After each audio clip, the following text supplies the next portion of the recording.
Hey everyone, wanted to talk to you today about weed and feed. Everybody's talking about weed and feed or using weed and feed, especially if you don't have a professional lawn service.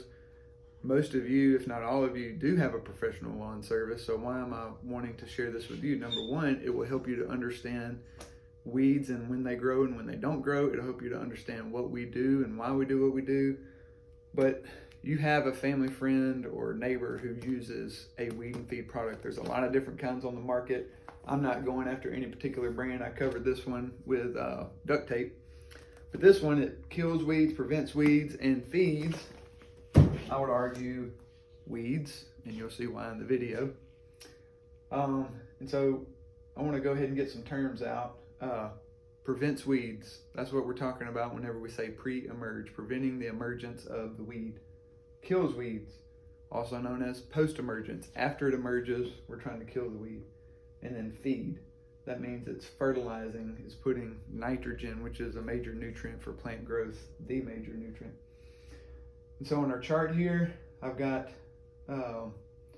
outlined two different kinds of weeds, and you can categorize all weeds in central Mississippi under one of these two categories. It's either cool season, hence the blue, January, February, March, April, May, June, July, so forth. So cool season weeds is the blue, warm season weeds are the red.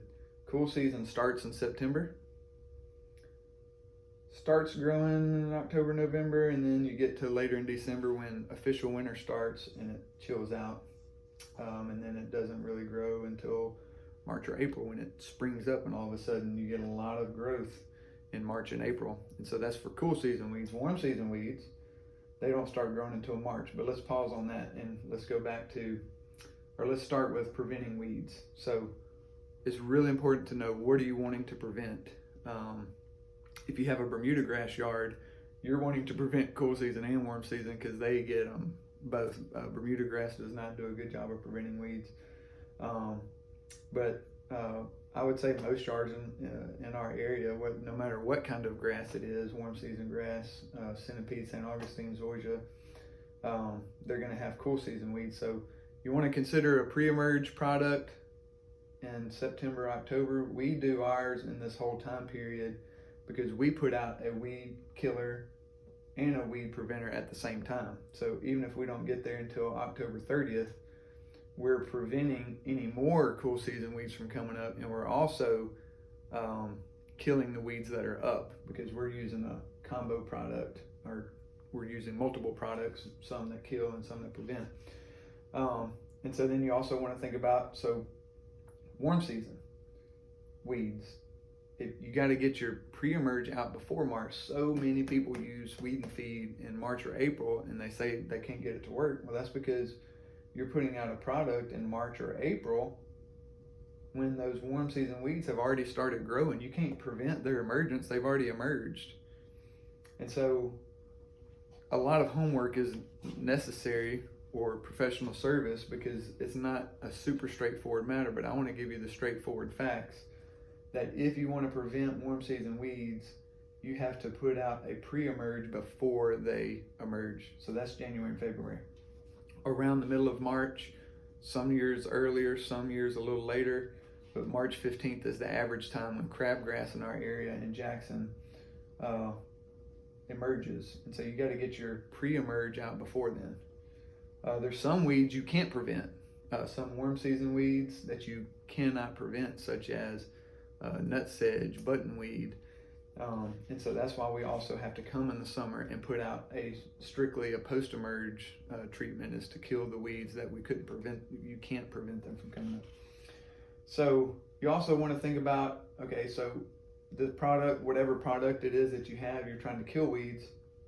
Are you trying to kill cool season weeds in April that are about to die by the end of May? Because if so, you might want to reconsider. A lot of these weed and feed products, they're very expensive. Some of them can be even comparable to what we can do the treatment for ourselves.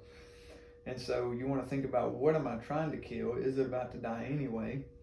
And then let's talk about the feed portion of this. So are you wanting to feed warm season grass that really doesn't start growing until May or June? Yes, it's green in March and April. It's it's, so this not only represents warm season weeds, it represents warm season grass, because those grasses, that turf grass that you have, it's a weed in a flower bed. A weed is just a plant out of place. It's a plant that you don't want it. And so whether it's a warm season weed, warm season grass, this is when they grow. You don't want to feed St. Augustine in March and April. The main nutrient in fertilizers, or at least it should be the main nutrient if it's a fertilizer for your grass, because this is what grass uses the most, is nitrogen. It uses nitrogen more than any other nutrient. And so if you're putting nitrogen in March and April on St. Augustine, guess what you're also feeding? You're also feeding these cool season weeds. You're also feeding disease. St. Augustine is really known in our area to get large patch, which is a type of turf grass disease. And guess what? Those microorganisms, that bacteria, it really enjoys nitrogen. Nitrogen is a major component of DNA, and so things need DNA to grow. They need nitrogen to grow. Whether that's your warm season grass or your warm season weeds or cool season weeds or disease, nitrogen is going to feed it and make it grow more vigorously. So think about that whenever you think about, what product are you going to use, how are you going to use it, when are you going to use it, what exactly is in this product.